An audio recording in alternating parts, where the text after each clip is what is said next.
뉴욕이 한국 지하철 문짝을 통째로 들여왔습니다. 지하철 승강장에서 누군가를 떠미는 서브웨이 푸싱 범죄.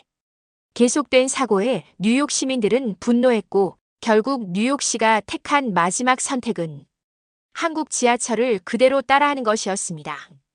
20억 달러. 한국의 스크린도어 시스템을 도입하는 데 들인 예산이죠.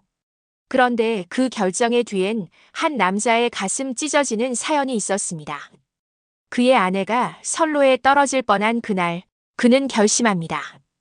이 문은 누군가의 생명을 지키는 마지막 방패가 되어야 한다. 그리고 그는 한국행 비행기에 오릅니다. 지하철 하나로 한 도시의 운명을 바꿔버린 실화 같은 이야기. 지금 시작합니다. 저는 이든 록필드예요. 뉴욕 교통국에서 지하철 안전 정책을 총괄하는 국장으로 일하고 있어요. 30년 넘게 이 일만 해왔어요. 이든 당신은 숫자에 강하니까 정책엔 최고야. 사람들은 그렇게 말했지만 어느 날 그 숫자 뒤에 숨겨진 진짜 사람들의 목소리를 외면하고 살았다는 걸 깨달았어요. 그날은 정말 평범한 날이었어요. 아침부터 회의가 줄줄이 잡혀 있었고 출근길엔 변함없이 지하철에서 내린 사람들로 거리가 붐볐어요. 아내 엘리사도 병원 정기 검진을 마치고 집에 돌아오는 길이었어요. 집까지는 2정거장이면 됐죠. 다녀올게요. 점심 전에 들어갈게. 아내는 평소처럼 밝게 인사하고 나갔어요. 그런데 1시간쯤 지나 전화가 울렸어요. 발신자는 낯선 번호였고 목소리는 낯선 남자였어요.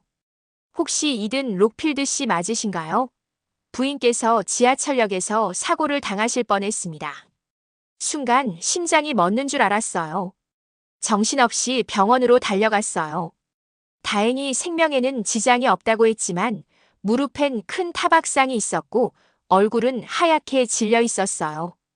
여보, 나 진짜 죽을 뻔했어. 엘리사의 손은 덜덜 떨리고 있었어요. 그녀는 승강장에서 열차를 기다리던 중이었어요.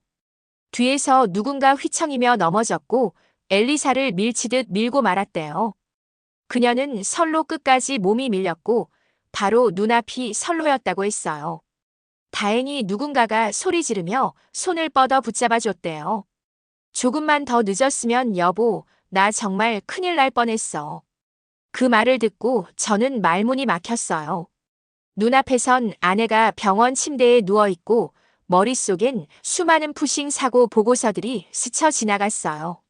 매주 들어오는 보고서에 사망, 부상, 불상이라는 단어가 너무 익숙해져 있었거든요. 그런데 이번엔 그 보고서에 엘리사 록필드라는 이름이 들어갈 뻔한 거였어요. 왜 이런 일이 생기는데 왜 아무도 막지 않아? 아내는 울먹이며 말했어요. 스크린도어도 펜스도 경고도 아무것도 없어. 그냥 아무도 지키지 않는 곳에서 우리를 밀어넣는 느낌이야. 그 말이 마음을 찔렀어요. 저는 누구보다 지하철 안전을 관리하는 사람이었는데 정작 가장 소중한 사람조차 지켜주지 못했다는 사실이 부끄러웠어요. 그날 밤 저는 집무실에 혼자 앉아 수많은 보고서를 펼쳐놓고 다시 읽기 시작했어요. 푸싱 사고, 추락, 밀침, 고의로 누군가를 선로에 떨어뜨린 사건들 보고서. 숫자 뒤엔 사람들의 삶과 공포가 있었다는 걸 그제야 깨달았어요. 저는 깊은 밤 모니터 앞에서 스스로에게 질문했어요. 정말 이대로 괜찮은 걸까? 다음 날 저는 전 세계 도시의 지하철 시스템을 조사하기 시작했어요. 뉴욕, 런던, 파리, 도쿄, 베를린. 자료를 하나하나 넘기던 중 낯선 도시 하나가 눈에 들어왔어요. 바로 서울, 대한민국. 대한민국이라는 단어는 익숙했지만 지하철 시스템이 그렇게 대단하다는 얘기는 처음 들었어요. 그런데 수치가 놀라웠어요. 스크린도어 설치율 100%. 응급대응 평균 도착 시간 3분 이내. 시민 안전 만족도 아시아 최고. 푸싱 사고 발생률 거의 0. 처음엔 믿기지 않았어요. 작은 나라니까 가능하겠지. 우린 구조가 너무 복잡해서 무리야라는 핑계가 떠올랐지만 마음 한편이 자꾸 반박했어요. 정말 그럴까? 진짜 문제는 구조일까 아니면 의지일까? 그날 바로 저는 이사회에 보고서를 제출했어요. 서울 지하철 시스템을 현장에서 직접 보고 오겠습니다. 정책적 적용 가능성을 조사하겠습니다. 회의실은 정적이 흘렀고 이사 중 몇 명은 웃었어요. 한국, 아시아의 조그만 나라잖아. 우리가 그쪽에서 뭘 배운다고. 기껏해야 기술 시찰이겠지. 현실의 적용은 무리일 거야. 그래도 저는 흔들리지 않았어요. 아내의 공포에 떨던 눈빛이 떠올랐고 시민들 앞에서 더 이상 돈이 없어서 예산이 부족해서라는 말로 책임을 피하고 싶지 않았어요. 결국 조건부로 출장이 승인됐어요. 단 동행은 한 명만 가능했어요. 저는 다니엘 브룩스라는 5년차 엔지니어를 데리고 가기로 했어요. 이 친구는 똑똑하고 열정적인 젊은이였고 저와는 다르게 새로운 시스템에 호기심이 많은 편이었어요. 이든 저 진짜 한국 가보는 거예요. 완전 미래 도시라던데요. 그가 눈을 반짝이며 말했을 때 저는 무심히 대답했어요. 과장일 수도 있어. 숫자가 전부는 아니니까. 그렇게 저희는 서울로 향하는 비행기에 올랐습니다. 아직은 몰랐어요. 그 작은 나라가 뉴욕 지하철을 완전히 바꿔놓을 씨앗이 될 거라는 걸. 비행기에서 내리자마자 서울은 저희에게 낯설면서도 이상하게 익숙한 느낌이었어요. 공기는 차가웠고 사람들은 조용했어요. 다니엘은 공항 입국장에서부터 신기한 듯 두리번거렸어요. 이든 국장님, 여기 진짜 깨끗하네요. 공항이 무슨 호텔 같아요. 저도 말은 안 했지만 생각보다 조용하고 정돈된 분위기에 놀라고 있었어요. 사람들은 줄을 지켜서 걸었고 안내 표지판은 4가지 언어로 쓰여 있었어요. 뭐랄까 배려가 공간에 배어있는 느낌이었어요. 하지만 정말 충격적인 건 그 다음이었어요. 공항철도 승강장에 내려갔을 때 저도 모르게 발걸음을 멈췄어요. 이게 지하철역이야. 승강장 전체가 유리 스크린도어로 둘러싸여 있었고 바닥은 흙먼지 하나 없이 반짝이고 있었어요. 열차가 들어올 때마다 LED 조명이 반짝였고 경고음이 울리며 열차가 들어옵니다라는 안내 멘트가 흘러나왔어요. 승객들은 한 줄로 조용히 서 있었고 서로 밀거나 다투는 모습은 단 한 명도 없었어요. 다니엘이 제 옆구리를 툭 치며 말했어요. 국장님, 여기서 한 번만 실수해도 바로 인식 바뀌겠는데요. 저는 고개를 끄덕일 수밖에 없었어요. 열차 문과 스크린도어가 동시에 정확히 열리고 닫히는 걸 보며 저는 처음으로 이런 생각이 들었어요. 우린 왜 이걸 못했을까? 서울역에 도착한 후 저희는 도시철 도협회 사무실로 이동했어요. 거기서 저희를 맞이한 분은 유 부장님이라는 중년의 관리자였어요. 그는 우리를 따뜻하게 맞이하며 이렇게 말했어요. 서울 지하철은 단순한 교통수단이 아닙니다. 이건 시민의 생명을 지키는 장치예요. 숫자보다 사람을 먼저 봐야 하니까요. 그 말이 어쩐지 가슴에 확 꽂혔어요. 사람을 먼저 본다. 그 단순한 말이 뉴욕에서는 참 어렵게 느껴졌던 말이었어요. 유 부장님은 저희에게 스크린도어의 구조, AI 감지 시스템, 긴급 비상 통화 장치, 발빠짐 방지 발판, 그리고 장애인을 위한 설비들까지 하나하나 보여주셨어요.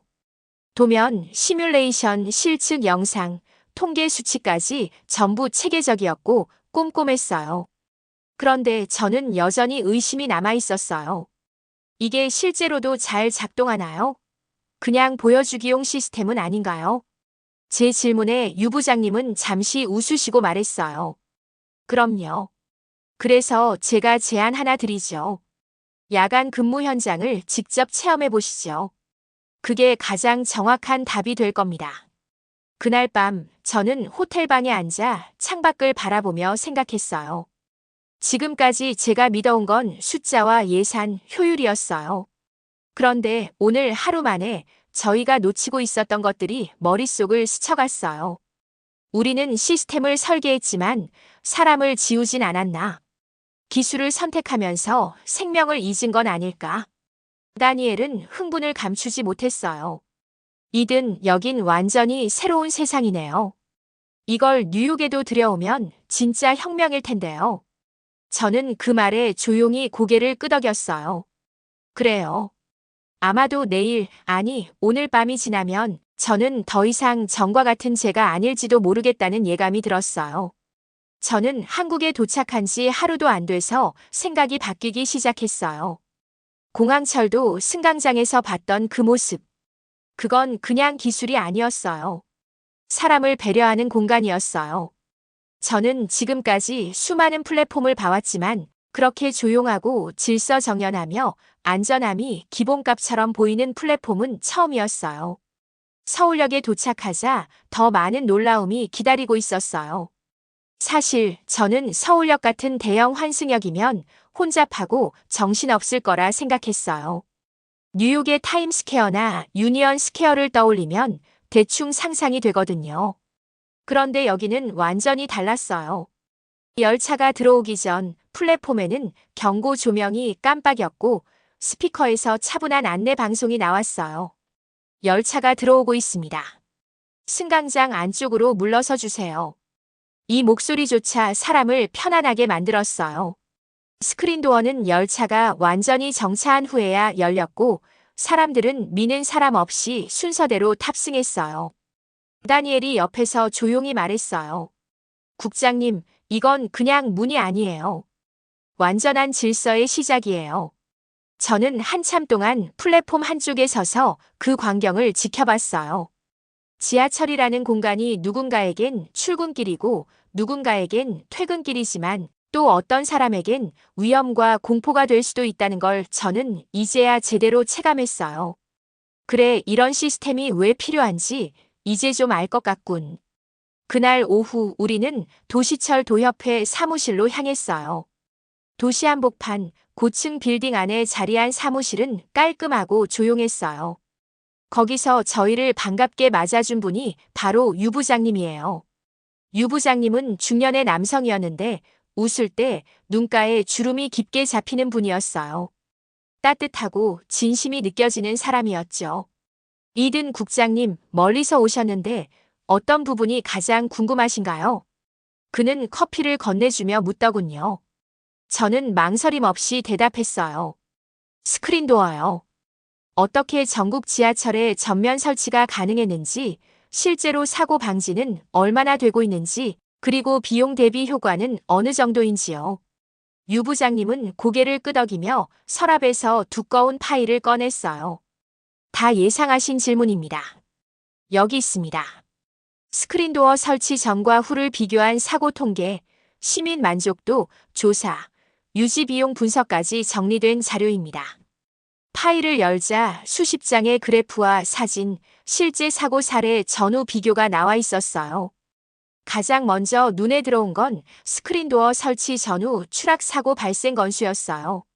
설치 전에는 매년 350건 이상이던 사고가 설치 후엔 50건 이하로 줄었더라고요. 그것도 대부분은 스크린도어 열리지 않은 구간에서 발생한 거였어요. 스크린도어가 물리적으로만 막아주는 건 아닙니다. 유 부장님이 말했어요. 사람들의 심리도 바뀌어요. 보호받고 있다는 느낌이 사람을 훨씬 안정적으로 행동하게 만들거든요. 그 말이 참 인상 깊었어요. 저는 늘 반대측 논리를 대변하던 사람이었거든요. 예산 문제, 시민 성향, 시스템 적응도 같은 현실적인 장벽만을 보고 판단했죠. 그런데 지금 이 자리에서 보니 이 시스템은 단순히 철제 장비가 아니라 안전이라는 감정을 구조화한 장치였어요. 다음은 AI 기반 관제 시스템에 대한 설명이 이어졌어요. 이건 단순 CCTV가 아닙니다. 3D 기반으로 역사의 모든 공간이 실시간 모니터링되고 AI가 사람의 움직임을 감지해 위험 요소를 판단하죠. 그는 실제 사례를 보여줬어요.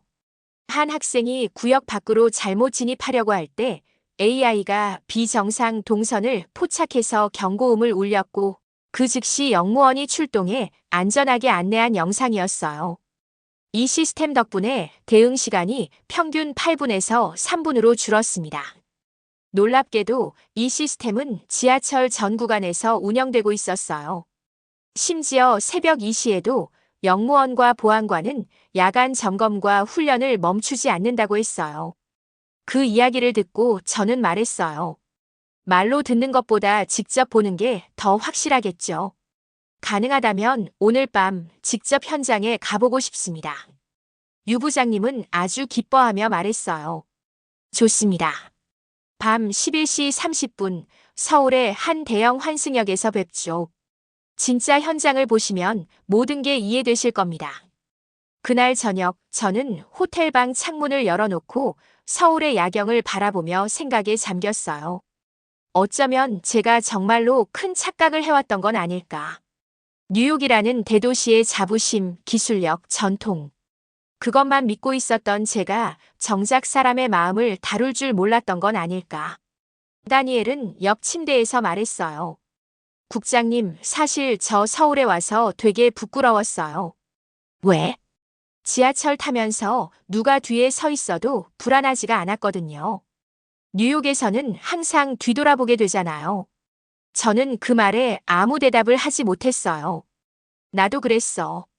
내가 만든 시스템인데 나조차 불안했어. 서울은, 한국은 저희가 알고 있던 것보다 훨씬 생명을 진지하게 다루는 도시였어요. 그리고 저는 그걸 오늘 밤 야간 현장에서 직접 확인하게 될 거예요. 밤 11시 30분 서울 중심부의 한 대형 환승역 앞에 도착했어요. 바람이 제법 쌀쌀했지만 역사 안으로 들어서자 묘한 열기가 느껴졌어요. 사람들이 많았거든요. 막차를 타려는 사람들, 늦게까지 일하고 돌아가는 사람들, 학생들, 취객들까지. 뉴욕의 새벽과는 전혀 다른 분위기였어요.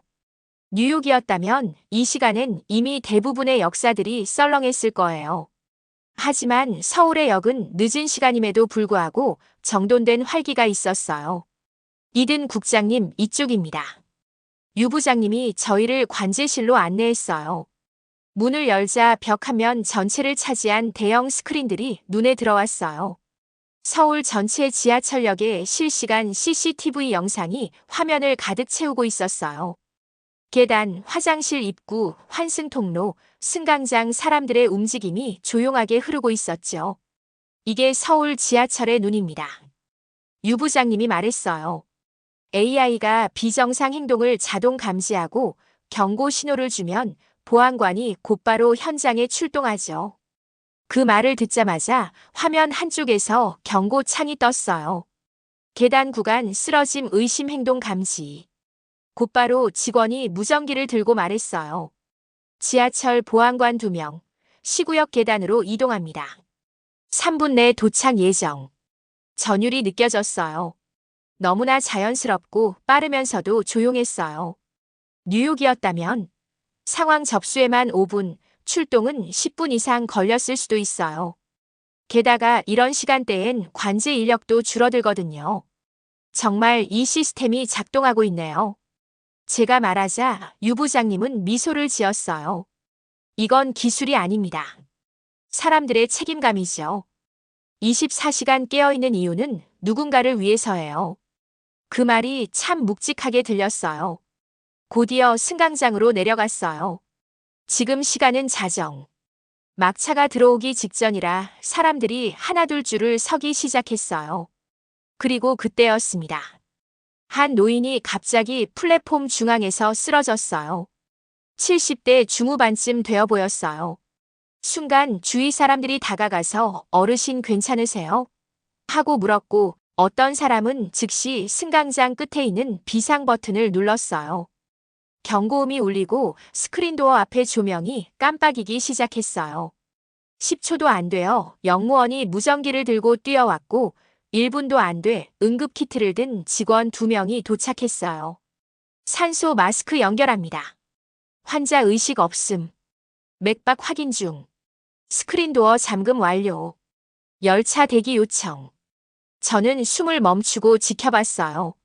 너무나 정연하고 빠른 대응이었어요. 그리고 3분 만에 노인은 깨어났어요. 직원이 그를 의자에 앉히고 물을 건넸고 곧이어 구급대가 도착했어요. 와! 다니엘은 감탄했어요. 국장님, 이거 실화 맞죠? 그냥 훈련 아니고요. 저는 고개를 끄덕였어요.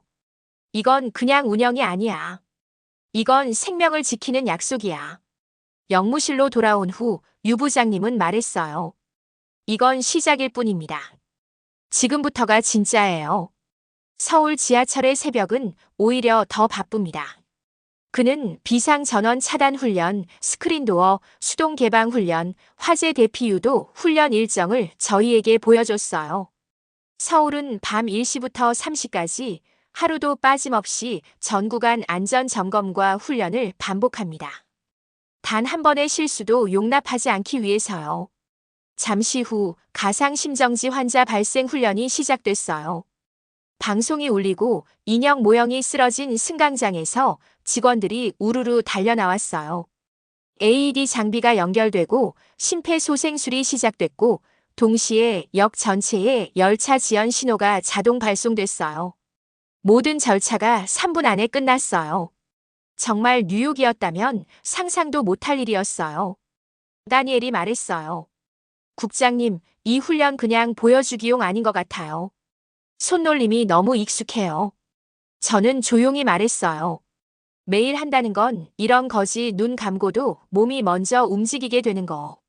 새벽 2시, 역사엔 거의 아무도 없었지만 직원들은 여전히 바빴어요. 누군가는 CCTV 화면을 확인했고, 누군가는 레버를 점검했고, 누군가는 다음 교대 준비를 했어요. 유 부장님은 한마디 하셨어요. 2003년 대구에서 큰 화재 참사가 있었어요. 그때 수백 명이 희생됐죠. 그 이후 한국은 다짐했어요. 다신 같은 일이 없도록 하자. 지금 이 시스템은 그때의 희생이 남긴 유산입니다. 그 말을 듣고 저는 오래 침묵했어요. 이 시스템은 돈으로 만든 게 아니었어요. 아픔이 만든 거였어요. 그리고 지금 이 순간도 누군가는 그 약속을 지키기 위해 깨어 있었어요. 그때 처음으로 저는 인정했어요. 한국은 우리가 배워야 할 곳이다. 서울에서의 체험은 제가 평생 지켜온 안전이라는 단어를 처음부터 다시 생각하게 만들었어요. 예전에 저는 안전을 숫자로 관리했어요. 사고 발생률, 비용 대비 효과, 예산 타당성 같은 단어로 계산하고 분석했죠. 그런데 여기 한국에 와보니 그 단어엔 사람의 숨결이 깃들어 있다는 걸 알게 됐어요. 밤새 이어졌던 야간 훈련과 점검을 보고 돌아오는 길, 저는 다니엘과 조용히 역사 계단을 올라오고 있었어요. 새벽 3시가 넘었는데도 아직도 누군가는 플랫폼을 닫고 있었고 CCTV 화면엔 청소 로봇과 시설 점검 직원이 움직이는 모습이 보였어요. 국장님, 진짜 대단하네요. 이건 시스템이 아니라 집념이에요. 다니엘의 그 말이 맞았어요. 이건 그냥 예산과 설계의 문제가 아니었어요. 이 나라의 지하철은 사람을 지키겠다는 약속을 매일 실천하고 있었어요. 그날 아침 우리는 마지막 일정으로 서울 도시철도기술연구원을 방문했어요. 기술진들이 저희를 맞아주었고 이 자리엔 실제 스크린도어 제작과 설치를 담당한 엔지니어들도 있었어요. 이든 국장님, 서울 시스템을 뉴욕에 도입하신다면 저희가 도와드릴 수 있는 범위도 정리해봤습니다. 책상 위에 놓인 자료엔 뉴욕 지하철 주요 역사에 맞는 스크린도어 설계안, 열차 도어 높이 차이에 따른 커스터마이징 기술, 기초설비 공사 예상 기간과 비용이 모두 정리돼 있었어요. 한 기술자는 조심스럽게 물었어요. 솔직히 뉴욕처럼 복잡한 도시에서 이 시스템 도입 가능할까요? 그 말에 저는 미소 지으며 말했어요. 제가 어제까지 같았으면 불가능하다고 말했을 겁니다.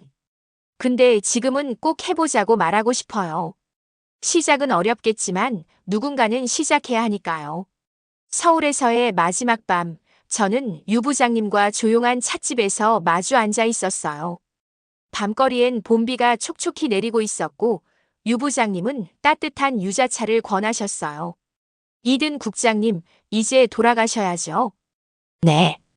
돌아가야죠. 근데 마음은 여기 조금 두고 가야 할 것 같네요. 왜죠? 여기서 본 것들, 사람들의 표정, 직원들의 움직임, 그게 너무 선명해서요. 제가 만든 뉴욕 지하철 시스템이 틀렸다는 말은 아니에요. 하지만 부족했던 건 맞습니다.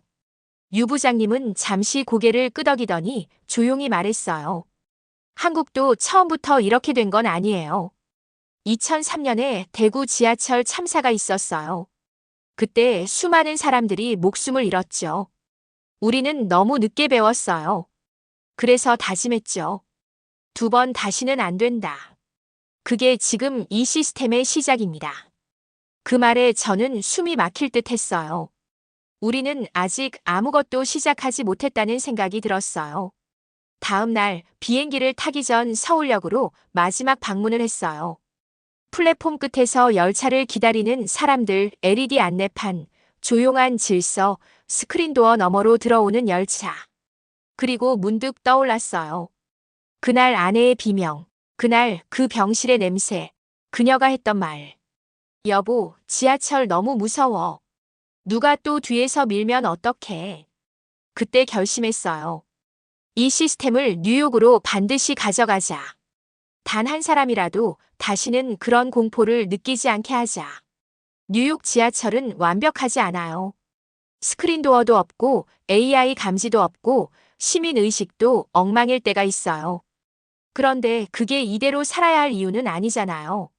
서울이 우리에게 보여준 건 단지 장비가 아니라 생명을 대하는 자세, 사람을 지키려는 노력, 그리고 그걸 매일매일 반복하는 끈기였어요. 비행기에 타기 직전 유 부장님께 마지막 인사를 드렸어요. 그는 제 손을 꼭 잡으며 말했어요. 국장님, 한국에서 배운 게 있다면 기술보다 사람을 먼저 기억해 주세요. 저는 진심을 담아 대답했어요. 기억할 겁니다. 그리고 뉴욕에서 반드시 시작할 겁니다. 미국으로 돌아오는 비행기 안에서 저는 한순간도 쉬지 못했어요. 눈을 감아도 서울 지하철 플랫폼에 선 노인, 응급키트를 들고 뛰던 직원들, 야간 근무자들의 피곤한 얼굴이 자꾸 떠올랐어요. 우린 지금껏 뭘 놓치고 있었던 걸까? 비행기가 JFK 공항에 착륙하자마자 저는 다니엘에게 말했어요. 휴식은 잠깐이야. 일주일 안에 프레젠테이션을 만들어야 해. 그동안 본 거, 들은 거, 느낀 거 전부 자료로 만들어서 설득할 준비하자. 다니엘은 고개를 끄덕였어요. 이번엔 그냥 도입 타당성 검토가 아니라 진짜 승부 걸 준비죠. 그래. 절대로 말만 하고 끝내지 않을 거야. 며칠 뒤 뉴욕 교통국 MTA 회의실. 전 이사들과 부국장, 정책국장, 재무 담당자, 기술 감독관들까지 모두 모인 자리였어요. 오늘 회의는 한국 출장 보고입니다. 누군가 지루한 표정으로 말했어요. 또 동양 기술 얘기겠지. 저는 조용히 프로젝터를 켰어요. 화면에는 서울역 야간 CCTV 영상, 노인의 실신과 긴급 대응 장면, 스크린도어가 막아낸 선로 추락사고, 그리고 훈련 중인 직원들의 실정 같은 움직임이 나왔어요. 회의실 안이 조용해졌어요. 그리고 저는 말했어요. 이건 단지 스크린도어가 아닙니다. 생명에 대한 존중입니다. 우리는 지금껏 효율과 비용을 따졌지만 한국은 생존부터 따졌어요. 그 차이가 이 영상을 만든 겁니다. 몇몇은 고개를 끄덕였지만 금세 반대가 터져 나왔어요. 재정 부담이 너무 큽니다. 도입하려면 최소 20억 달러예요. 뉴욕 지하철 구조는 한국이랑 달라요. 열차 종류도 다르고 플랫폼마다 높이도 다릅니다. 우리는 시민들이 반발할 수도 있어요. 설치 공사로 지연이 생기면 얼마나 항의가 쏟아질까요? 저는 예견한 반응이었기에 흔들리지 않았어요. 자료를 꺼내 보여줬어요. 맞습니다. 우리는 한국과 다릅니다. 하지만 다르다고 해서 안전할 필요가 없다는 건 아니죠. 기술적으로는 이미 한국 엔지니어들이 뉴욕의 구조에 맞춘 커스터마이징 설계를 검토하고 있었고 단계별 설치 시나리오까지 제공해줬어요. 그걸 하나하나 설명했죠. 먼저 시범 구간을 설정해서 결과를 보고 결정하자는 겁니다. 무작정 전체 도입이 아니라 검증 가능한 접근 방식이에요. 하지만 분위기는 여전히 회의적이었어요. 그때였습니다. 회의실 구석에서 늘 제 의견을 반대하던 플로이드 국장이 조용히 손을 들었어요. 모두가 놀란 눈으로 그를 바라봤죠. 그는 천천히 자리에서 일어나 말했어요. 2년 전 난 한국에 가족 여행을 갔었소. 내 아들들이 장난을 치다가 한 아이가 플랫폼 밖으로 밀릴 뻔했는데 스크린도어 덕분에 멈췄어요. 그때 난 뉴욕이었다면 어땠을까 하고 수없이 생각했죠. 회의실은 숨소리 하나 없이 조용했어요. 솔직히 말하면 나는 자존심 때문에 늘 한국 이야기에 반대했소. 우리가 왜 거기서 배워야 하나 싶었지. 그런데 지금 생각하면 그 자존심이 누굴 위한 거였는지 모르겠네요. 그의 눈가가 살짝 젖어 있었어요. 우리가 안전을 논하면서 정작 생명을 못 지키는 시스템을 유지하고 있다면 그게 더 큰 문제 아닌가요? 그 말이 떨어지자 회의실에선 한동안 말이 없었어요. 누군가가 기침을 했고 누군가는 고개를 숙였어요. 그 순간 저는 확신했어요. 바람이 바뀌고 있다. 결국 그날 MTA 이사회는 스크린도어 시범 설치 사업을 승인했어요. 첫 대상지는 타임스퀘어역 7번 라인 승강장. 유동인구가 많고 사고 발생 가능성도 높은 곳이었죠. 성공하면 확대하고 문제 있으면 중단합니다. 조건부였지만 저는 감사했어요. 우리는 드디어 첫걸음을 뗀 거였어요. 며칠 후 유 부장님께 메일을 드렸어요. 제목 드디어 첫 발을 뗐습니다. 메일엔 회의 승인 결과, 향후 일정, 시범 구간 설계 도면, 그리고 제 진심을 담았어요. 당신의 나라에서 제가 본 건 기술이 아니라 철학이었습니다. 뉴욕이 바뀌는데 꼭 필요한 걸 한국에서 배웠습니다. 진심으로 감사드립니다. 곧바로 답장이 왔어요. 국장님, 시작이 반입니다. 이제 뉴욕이 바꿔나갈 차례입니다. 한국은 늘 옆에서 지켜보고 있겠습니다. 그날 밤 저는 아내와 타임스퀘어역 플랫폼에 섰어요. 공사는 아직 시작 전이었지만 저는 상상할 수 있었어요. 스크린도어가 생기고 시민들이 안심하고 기다리는 미래. 누군가를 잃지 않게 되는 세상. 아내가 말했어요. 여보, 그날 이후 나 지하철만 타면 심장이 떨렸어. 근데 오늘은 이상하게 마음이 좀 편해. 저는 그녀의 손을 꼭 잡으며 말했어요. 당신 덕분이야. 당신이 있었기에 내가 바꾸기로 결심했어. 타임스퀘어역 스크린도어 설치 공사는 예상보다 훨씬 빨리 진행됐어요. 기초 설비를 조사한 한국기술진은 놀라울 만큼 철저했고 미국 엔지니어들과도 빠르게 협력했죠. 설치가 시작되자마자 뉴욕 언론들은 이 소식을 헤드라인으로 다뤘어요. 타임스퀘어역 스크린도어 설치 한국 시스템 도입. 한국 기술로 바뀌는 뉴욕 지하철 시민 안전 최우선 선언. 하지만 처음부터 반응이 전부 좋았던 건 아니었어요. 누군가는 말했죠. 설치한다고 사고가 없어지겠어. 이거 다 퍼포먼스 아냐? 왜 하필 한국 시스템을 베꼈대? 그럴 때마다 저는 가슴속에서 작게 말했어요. 아니요, 이건 퍼포먼스가 아니라 생명을 위한 약속이에요. 스크린도어 설치가 끝난 첫날, 저는 아내와 함께 타임스퀘어역으로 갔어요. 그날따라 사람들도 무언가 다른 분위기였어요. 승강장엔 방송이 흘러나왔고 뉴스 카메라들이 이곳저곳을 돌아다녔어요. 그리고 저 멀리서 열차가 들어오고 있었어요. LED 조명이 깜빡이고 안내 음성이 울렸고 철컥.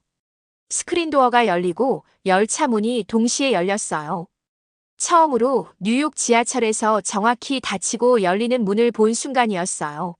사람들은 조용히 줄을 섰고 어떤 아이는 엄마 손을 잡고 말했어요. 엄마, 여긴 떨어질 걱정 안 해도 돼서 좋아. 그 말을 듣는 순간 저는 눈물이 핑 돌았어요. 그 한 문장. 그게 제가 여기까지 온 이유였어요. 다음 날 MTA 내부 메신저엔 스크린도어 관련 칭찬 글이 하나둘 올라오기 시작했어요. 기술팀 직원은 이렇게 썼어요. 야근하고 돌아가는데 아이가 손잡고 이렇게 말했어요. 아빠, 이제 지하철 안전해졌어. 아빠가 만든 거야? 그 말 듣고 진짜 울 뻔했어요. 경비팀 직원은 이렇게 남겼어요. 야간 근무 때마다 선로 끝에 사람 있을까 조마조마했는데 이젠 숨이 좀 쉬어져요. 그리고 가장 놀라운 건 시민들의 반응이었어요. SNS에 해시태그 안전한 뉴욕 지하철 해시태그가 퍼지기 시작했고 한 블로거는 이렇게 썼어요. 스크린도어 앞에 서니 갑자기 이런 생각이 들었어요. 우리를 위한 문이구나. 누가 날 밀어도 누가 취해서 휘청거려도 이 문이 날 지켜줄 거라는 믿음이 생겼어요. 저는 다시 이사회를 소집했어요. 여러분, 이제 시작입니다. 한 역에만 멈추면 안 됩니다. 이 흐름을 더 많은 역으로, 더 넓은 범위로 확산시켜야 합니다. 이번엔 분위기가 달랐어요. 이전엔 숫자와 비용을 따지던 사람들이 이제 시민의 반응을 근거로 고개를 끄덕였어요. 우리가 틀린 게 아니라 늦은 거였네요. 이 시스템 뉴욕 전체로 가야 합니다. 그 순간 저는 깨달았어요. 처음엔 문이 바뀌었지만 결국은 사람의 마음이 열린 거였어요. 그로부터 몇 달 뒤 서울에서 메일이 하나 도착했어요. 보낸 사람은 유 부장님이었어요. 제목 축하합니다. 뉴욕의 친구에게. 메일엔 이렇게 적혀 있었어요. 이든 국장님, 뉴욕이 해냈군요. 처음 한국에 오셨을 때 한국 시스템이 뉴욕에 가능할까 하셨던 게 기억납니다. 하지만 결국 해내셨네요. 지금도 서울의 새벽은 변함없이 바쁩니다. 뉴욕도 그렇게 살아있는 도시가 되길 바랍니다. 그 메시지를 읽으며 저는 미소를 지었어요. 그날 밤 저는 혼자 뉴욕 지하철을 탔어요. 스크린도어가 설치된 승강장 끝에 서 있었죠. 눈앞에 열차가 들어오고 문이 열리고 또 닫히는 그 순간. 서울에서 봤던 장면이 겹쳐 보였어요. 이젠 뉴욕도 더 이상 뒤처진 도시가 아니에요. 우리는 스스로를 바꿀 수 있다는 걸 증명했어요. 그리고 그 시작은 한 사람의 두려움에서 한 도시의 변화로 이어졌어요. 이 문은 단지 철문이 아니었어요. 이건 우리가 사람을 지키겠다는 의지의 문이었어요. 누군가에게는 단순한 철문일 수 있어요. 하지만 그 문 하나가 어떤 가족에게는 죽음과 생명 사이의 경계였고 어떤 도시에게는 시민을 위한 약속이었어요. 이든 록필드는 말합니다. 우린 기술을 배운 게 아니라 사람을 지키는 마음을 배웠습니다. 지하철은 단지 철길 위를 달리는 교통수단이 아닙니다. 매일 아침 누군가의 출근을, 매일 밤 누군가의 귀가를, 그리고 오늘도 또 다른 누군가의 안전을 실어 나릅니다. 이제 뉴욕도 말합니다. 우리도 지킬 수 있어. 늦었지만 포기하지 않았어. 그리고 그 첫걸음은 바로 한국에서 온 하나의 문이었습니다.